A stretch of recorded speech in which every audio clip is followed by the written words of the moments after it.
Hey everybody, Tabitha here. So I thought I'd come out today and take in some of this sun. It's really nice out, like really nice. I think it said it's like 64 degrees. What I'm actually doing is I'm on this hiking trail, but I actually have been wanting to come back to the mountain so that I could do a little mountain climbing. I used to do that a lot in my past. Listen to the cicadas and the crickets. It looks like we're coming up on the rock. Let's see.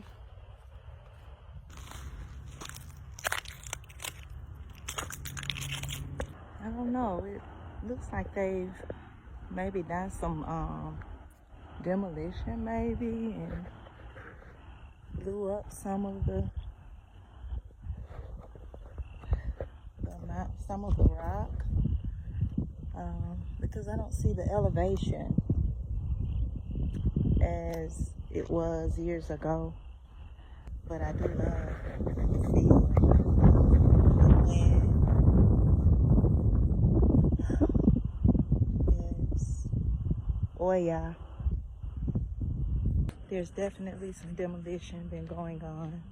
The elevation really is non-existent, it seems. I'm sad. I liked making it to the very top. I loved that part. It would wear me out, but I could rest once I made it to the top, and then when I made it back to the bottom, I could rest again.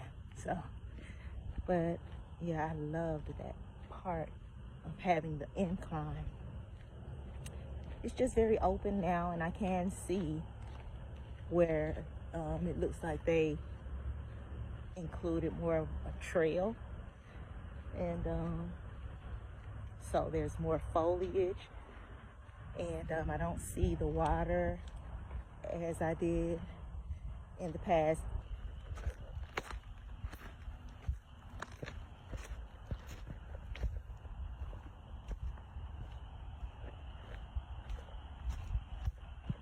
I remember when I first started rock climbing back in the day. Oh, I almost fell.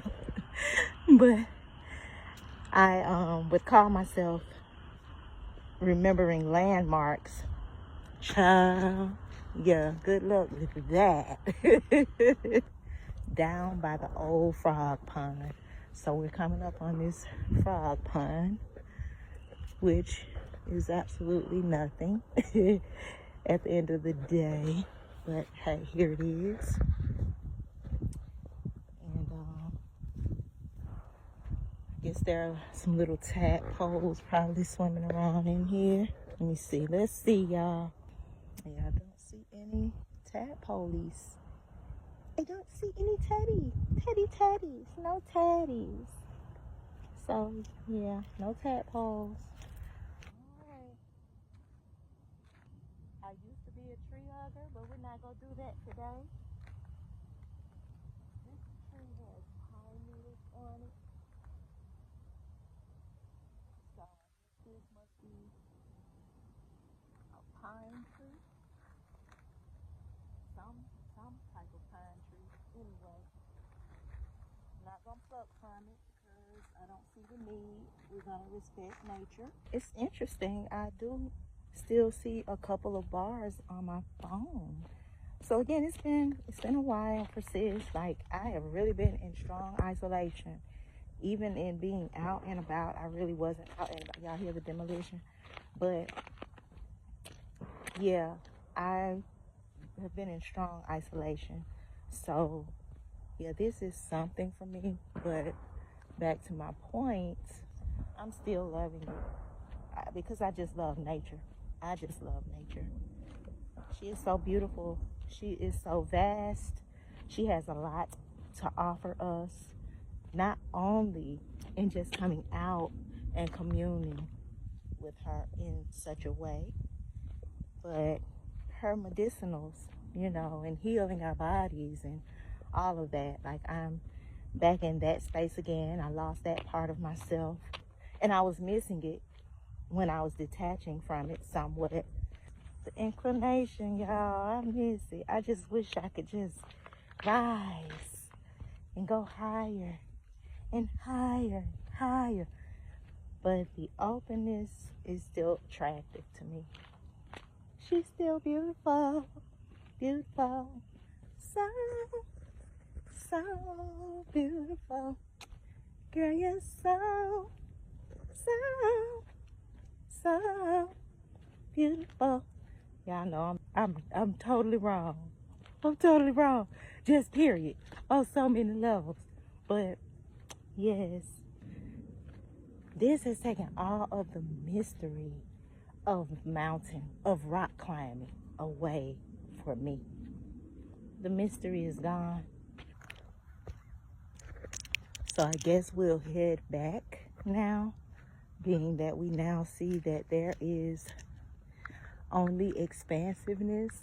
Not that that's a problem. I'll still be coming back. You know, I've never gone to Stone Mountain to hike.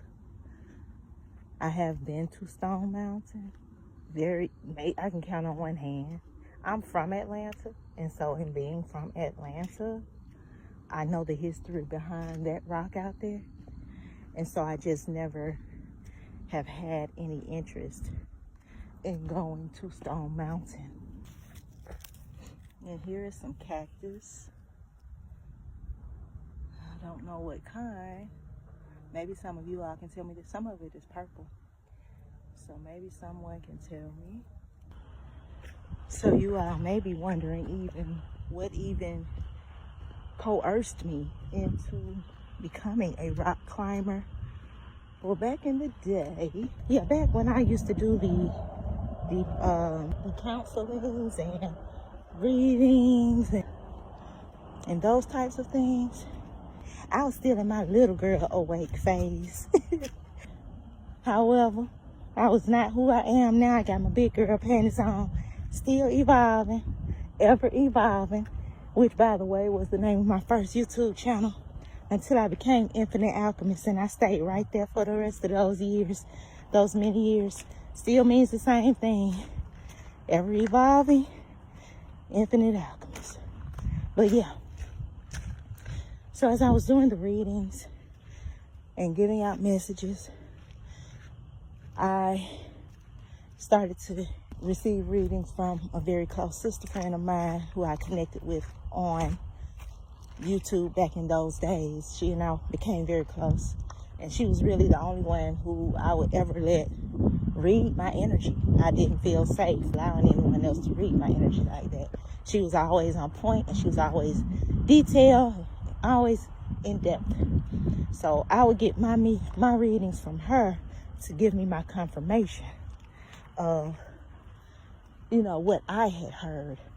I didn't do them often, but I would do them. But she started telling me that the nature spirits were calling me to come and mountain climb and to go out to the waters, and which I was already doing anyway, but the connection was a different type of connection, and the messages were different.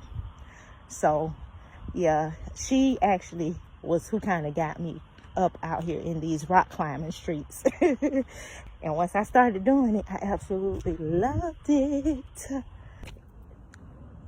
Okay, yeah, y'all, we were in the right place. I remember straight ahead that boulder sitting far away. That's where I was standing when I first started out with our journey.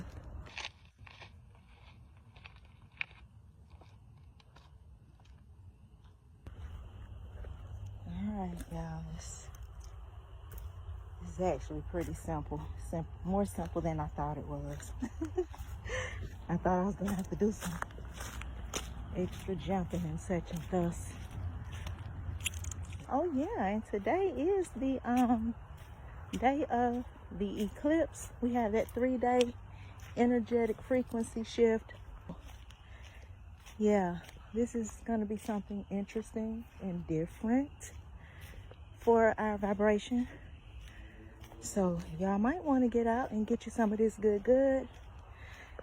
All of it may not feel good the whole time, but that's okay, because taking in the necessity of your shift is paramount. All right, y'all, it sounds like I hear some water. Let's see what's going on down here. Yeah, it's minimal.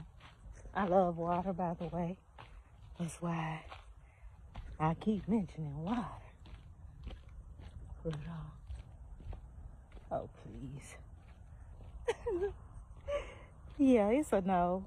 Well, maybe my ears were deceiving me. Or maybe the divine was just telling me, don't leave yet. Learn how to connect with the trees again, to hear them. That as well was the beginning of my intuitive ear. Being out in nature and hearing the trees, they started to speak to me. Until you realize that you have a strong connection in a certain way with divine energy, child, it freaks you out. And you know, that's just kind of when I started diving deeper into elemental practices and, you know, connecting more with tarot. Not so much initially. I really wasn't. I didn't do a lot of tarot per se. However, I kind of did. I did more oracle reading and reading shells and candle wax and herbs and water. I could read just about anything.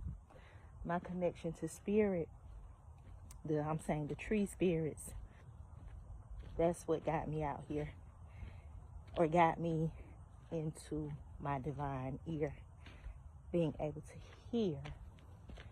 So, and honestly, as I detached, as I did, it kind of started to become a bit deceptive and lackluster for a while. Didn't fully go away, but yeah, the Most High was letting me know, you leave me, I leave you. So yeah, I returned.